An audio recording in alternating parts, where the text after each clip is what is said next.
Good evening student, welcome to our guide channels. तो आज हम आपको क्लास 12th का सॉल्यूशंस चैप्टर्स बताने वाले हैं। आज इसका इंट्रोडक्शन क्लास ही होगा, ठीक है, इसलिए कि कुछ बातें बताएंगे जो कि स्टार्ट होता है बेसिक बातें, सॉल्यूशन की क्या बेसिक बातें हैं और सॉल्यूशन और प्रॉपर्टीज ऑफ सॉल्यूशन। बस आज इतना ही डिस्कस होगा आपके साथ। तो देखिए, सॉल्यूशन बोला जाता है किसको। सबसे पहली बात है कि सॉल्यूशन क्या है कि it is homogeneous mixture of two or more component. It is homogeneous mixture of two or more components, ठीक है। ट्रू सॉल्यूशन ऑलवेज क्या होता है, होमोजेनियस मिक्सचर होता है, ठीक है। और ये जो कंपोनेंट होना चाहिए, कंडीशन ये होनी चाहिए, component should not be chemically reactives. मतलब कि ये एक साथ क्या होना चाहिए, केमिकली रिएक्ट नहीं करना चाहिए, केमिकली रिएक्टिव नहीं होना चाहिए। कि मान लें ऐसे कंपोनेंट हमको लेना है जो कि आपस में कोई केमिकल्स रिएक्शंस ना कर पाए। तो आपको ये पता चल गया कि solution it is homogeneous mixture of two or more components, ठीक है। और होमोजेनियस मिक्सचर ऑलरेडी मैंने आपको इसलिए पढ़ाया था, होमोजेनियस और हेट्रोजेनियस, ताकि हम इस चैप्टर को थोड़ा सा आपको बता पाएँ, ठीक है। तो होमोजेनियस मिक्सचर क्या है, सॉल्यूशन क्या है, ट्रू सॉल्यूशन है। तो ट्रू सॉल्यूशन का मतलब क्या होता है ना कि homogeneous mixture of two or more component, to or more component. और दिस कंपोनेंट जो है, component should not be chemically reactive, component should not be chemically reactive. मतलब कि ये दोनों कंपोनेंट आपस में कोई केमिकल रिएक्शंस नहीं करना चाहिए, ठीक है। ये हमारे इसी को बोलते हैं सॉल्यूशंस। अब बात आती है कि सॉल्यूशन जो हम लोग पढ़ने जा रहे हैं चैप्टर्स में, एक्चुअली हम लोग पढ़ रहे हैं बाइनरी सॉल्यूशन की बात करेंगे, ठीक है। बाइनरी सॉल्यूशन का मतलब ये होता है कि solution which is made up of two component, that is called binary solution. दो कंपोनेंट से बने हुए सॉल्यूशन को क्या बोलेंगे हम लोग, बाइनरी। अगर तीन कंपोनेंट है टर्नरी होता है, चार है तो क्वाटरनरी। लेकिन हम लोग जो डिस्कस करने जा रहे हैं अभी से आगे तक आप पढ़िएगा, बाइनरी सॉल्यूशन का ही स्टडी कर हम लोग करेंगे। तो बाइनरी सॉल्यूशन में अगर दो कंपोनेंट है तो दो कंपोनेंट आपको पहले से याद होगा, इससे फैमिलियर है इस कंपोनेंट से, कोई नया चीज़ नहीं है, सॉलिड है और एक सॉल्वेंट है, ठीक है। तो हम लोग जो पढ़ने जा रहे हैं कौन सा सॉल्यूशन, हम लोग जो पढ़ने जा रहे हैं उस सॉल्यूशन का नाम क्या है, बाइनरी सॉल्यूशन। आप बाइनरी सॉल्यूशन किसको बोलेंगे, solution which is made up of two component, ठीक है। दो कंपोनेंट से बने हुए सॉल्यूशन को बोलेंगे बाइनरी। दो कंपोनेंट, सॉल्यूशन में क्या होना चाहिए, दो कंपोनेंट। और ये दो कंपोनेंट क्या है, ये दो कंपोनेंट क्या होगा, सॉलिड है, दूसरा क्या है, सॉल्वेंट है।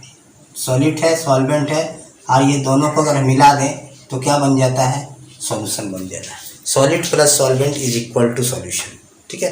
तो हम लोग पूरे चैप्टर में किसका डिस्कशन करने वाले हैं, सॉलिड और सॉल्वेंट का। आपके मन में बात आ रही है कि हम सॉलिड किसको बुलाएं और सॉल्वेंट किसको बुलाएं, ठीक है। जनरली जो कहता है, जनरली ये कहता है कि जो कंपोनेंट सॉल्यूशन में कम मात्रा में प्रेजेंट होता है उसी को बोलते हैं हम लोग सॉलिड, ठीक है। जनरली यहाँ पे लगाया हुआ है, यहाँ पे कुछ और बातें भी हैं, लेकिन हाँ इतना जान लीजिए कि जनरली मतलब कि जो भी कम मात्रा में हो, माने दो कंपोनेंट है, सपोज हमारे पास 20 ग्राम शुगर है और हमारे पास 80 ग्राम वाटर है, ठीक है।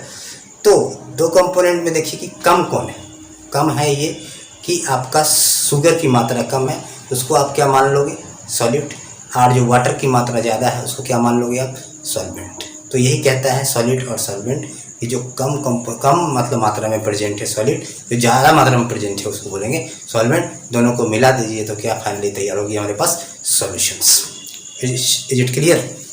अब देखिए, अब बात करते हैं कि सॉलिड और सॉल्वेंट। तो सॉलिड को हम बुलाएंगे क्या और सॉल्वेंट को कैसे बुलाएंगे। तो सॉलिड का मतलब है कि आप जान लीजिए कि लेस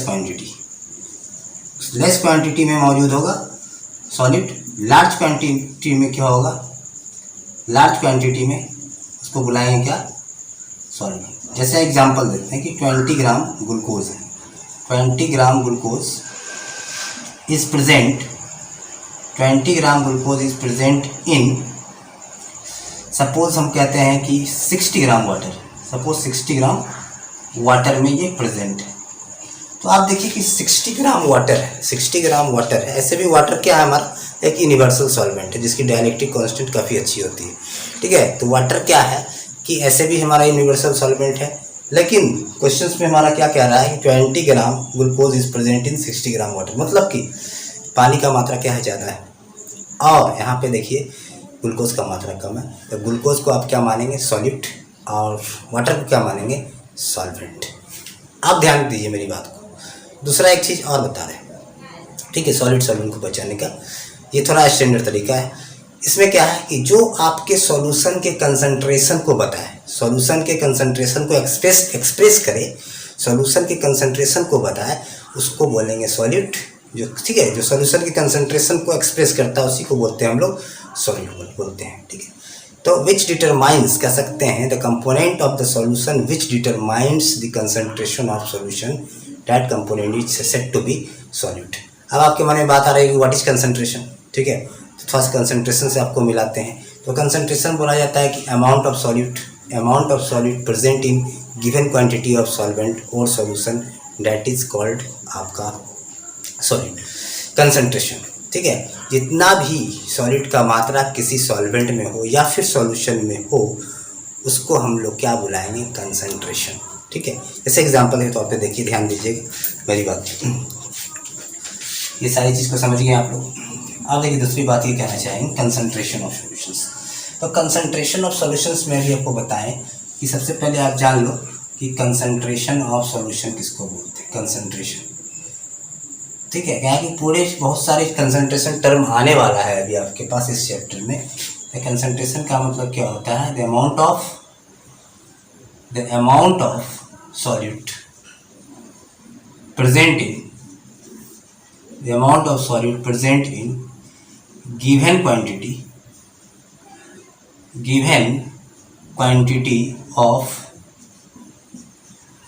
solvent और solution। कह रहा है कि सॉल्यूट का जितना भी मात्रा किसी सॉल्यूशन में मौजूद होगा उसी को आप क्या बुलाओगे, कंसंट्रेशन ऑफ दैट सॉल्यूशंस, ठीक है। तो अब देखिए कि कंसंट्रेशन तो आप समझ चुके हैं, ठीक है, कंसंट्रेशन आप समझ चुके हैं। अब बात आती है कि इसके आधार पर भी सॉल्यूशन को दो हिसाब में बांट दिया गया, एक कंसंट्रेटेड सॉल्यूशन और एक डाइल्यूट सॉल्यूशन, ठीक है। तो कंसंट्रेटेड सॉल्यूशन किसको बुलाएंगे, एक्चुअली क्या होता है, जनरली जो होता है आपका कि सॉलिड का मात्रा क्या होगा, in comparison to solvent larger होगा, ठीक है। इन कंपेरिजन टू सॉल्वेंट क्या होगा, लार्जर होगा, मतलब लार्जर अमाउंट में, ज़्यादा मात्रा में सॉलिड प्रेजेंट होगा। ऐसा नहीं कि सॉल्वेंट से ज़्यादा होगा, लार्जर अमाउंट में प्रेजेंट होगा, ठीक है। तो उसको हम लोग क्या बोलेंगे, उसको बोलेंगे आपका कंसंट्रेटेड सॉल्यूशन, ठीक है। अगर सॉलिड का मात्रा बहुत कम है, इन कंपेरिजन टू सॉल्वेंट, तो उसको हम लोग बोलेंगे डाइल्यूट सॉल्यूशन। जैसे मान लीजिए हम कह रहे हैं कि थोड़ा सा 20 ग्राम चीनी लिए और बहुत ज़्यादा पानी ले लिए, उसमें 200 ग्राम, 500 ग्राम, 1000 ग्राम वाटर ले लिए, तो उसमें क्या होगा कि सॉल्वेंट के कंपेरिजन में सॉलिड बहुत कम हो गया, तो उसको बोलेंगे हम, that is called dilute solution. अगर सॉल्वेंट के कंपेरिजन में सॉलिड का मात्रा अच्छा खासा है, ठीक है, लार्ज है, अधिक है, उसको क्या बोलेंगे, कंसंट्रेटेड सॉल्यूशन। अब देखिए कैसे हम लोग पहचानेंगे एक्सपेरिमेंटली, जो घर में हम लोग देखा करते हैं। चीनी पानी का शरबत तो सभी को बनाया होगा, इससे फैमिलियर सभी को है। चलिए हम लोग वहाँ पे मिलते हैं। देखिए क्या होता है कि हमारे पास 2 कंटेनर है, 3 कंटेनर है, ध्यान दीजिएगा। यहाँ पे हमारे पास कंटेनर क्या है, ए है, बी है और सी कंटेनर है। कंटेनर ए है, बी है और सी है।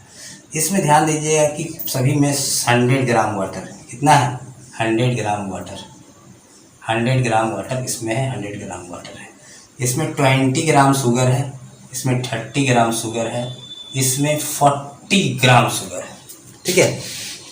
पानी को हमने क्या किया, कांस्टेंट कर दिया, और चीनी का मात्रा वेरिएबल है, अलग अलग है। आप बोलिए, हम पूछेंगे आपसे कि कौन वाला कंटेनर वाला पानी ज़्यादा मीठा लगेगा, तो आप बोलिएगा कि कंटेनर सी वाला, कंटेनर जो सी है उसका पानी हमको ज़्यादा मीठा लगेगा। इसका मतलब ये हो गया कि कंटेनर सी का जो सोल्यूशन है ज़्यादा कंसनट्रेटेड है, कंटेनर सी का सोल्यूशन ज़्यादा कंसनट्रेटेड है। अब ध्यान दीजिएगा, अपोजिट्स इसका हम ले रहे हैं। अब हम क्या करेंगे, चीनी को मात्रा को फिक्स करेंगे, ध्यान दीजिएगा। तो यहाँ पे हम ले रहे हैं सेकंड कंटेनर, ए, बी और सी। ए हो गया, बी हो गया, सी हो गया। इसमें हम कह रहे हैं कि 20 ग्राम चीनी लिए, यहाँ भी 20 ग्राम चीनी है और यहाँ भी 20 ग्राम चीनी है। इसमें कह रहे हैं कि 80 ग्राम वाटर है, इसमें 100 ग्राम वाटर है, इसमें 150 ग्राम वाटर है। अब आपसे पूछेंगे सबसे कम मीठा कौन लगेगा, तो आप बोलिएगा कंटेनर सी वाला कम मीठा लगेगा। ठीक है, तो इससे क्या होगा कि यहाँ पे ये होगी अपने आप में डाइल्यूट, तीनों के कंपैरिजन में ये डाइल्यूट है, ये तीनों के कंपैरिजन में कंसनट्रेटेड है। आपको तो कंसनट्रेटेड सॉल्यूशन और डाइल्यूट सॉल्यूशन की कहानी आई थिंक क्लियर हो गया होगा। ये डाइल्यूट क्या है, कंसनट्रेटेड क्या है। घर में आप प्रैक्टिकली करते होगे, जब बाल में बहुत ज़्यादा मीठा हो गया शरबत, तो क्या करते हो आप, आपके पास फाइनली क्या उपाय रहता है, चलो पानी मिला दो। पानी मिला क्यों रहे हो, वहाँ पे पानी मिलाने का मतलब ये है आप उसके कंसंट्रेशन को घटा रहे हो। पानी मिलाने का मतलब कंसंट्रेशन घटाना होता है, अब वॉल्यूम को बढ़ाना होता है। ठीक है, और यहाँ पे देखिए, अगर मान लें कि हमारा क्या हुआ कि मीठा कम लग रहा है, तो आप क्या करते हैं, थोड़ा सा चीनी डाल देते हैं, उससे क्या होता है, कंसंट्रेशन बढ़ जाता है हमारा। तो ये तो कंसेप्ट आपको बताएं, what is concentrated and dilute solutions. Is it clear. अब ध्यान दीजिएगा लास्ट पॉइंट पे जो हम बोलने वाले, काफ़ी इंपॉर्टेंट है, यहाँ से सवाल पूछा जाता है कि एट इनफाइनाइट डाइल्यूशन, ठीक है, आप चाहो तो इसको नोट कर सकते हो। आप इनफाइनाइट डाइल्यूशन, हम एक बात जो लिखने जा रहे हैं, एट इनफाइनाइट डाइल्यूशन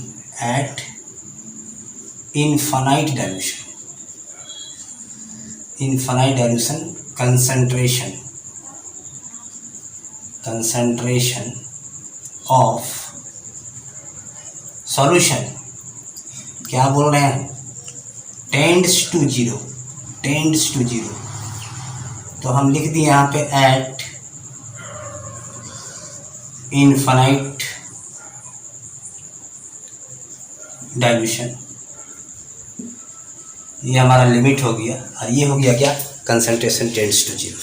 हमारा लिमिट क्या है, एट इनफाइनाइट डाइल्यूशन। अब इनफाइनाइट डाइल्यूशन का मतलब क्या है, कंसंट्रेशन टेंड्स टू जीरो। और टेंड्स टू जीरो का मतलब आपको बता देते हैं, इक्वल टू जीरो नहीं होता है, जीरो के करीब, इसका वैल्यू कहाँ जा रहा है, जीरो की ओर। आज सबसे बड़ी बात है, आज इनफाइनाइट का मतलब कह रहा है, ऐसा नहीं कि बहुत ज़्यादा पानी मिला दिए, जहाँ पे मान ले सपोज आपको हम दिए 50 ग्राम शुगर दिए, ठीक है, या को कॉमन सॉल्ट दे दिए, नमक दे दिए, ठीक है, आपको सिर्फ बोलेंगे पानी मिलाते जाइए, जब तक नमकीन लग रहा है, जब तक मीठा लग रहा है, ठीक है, तब तक आपने इनफाइनाइट डाइल्यूशन नहीं किया।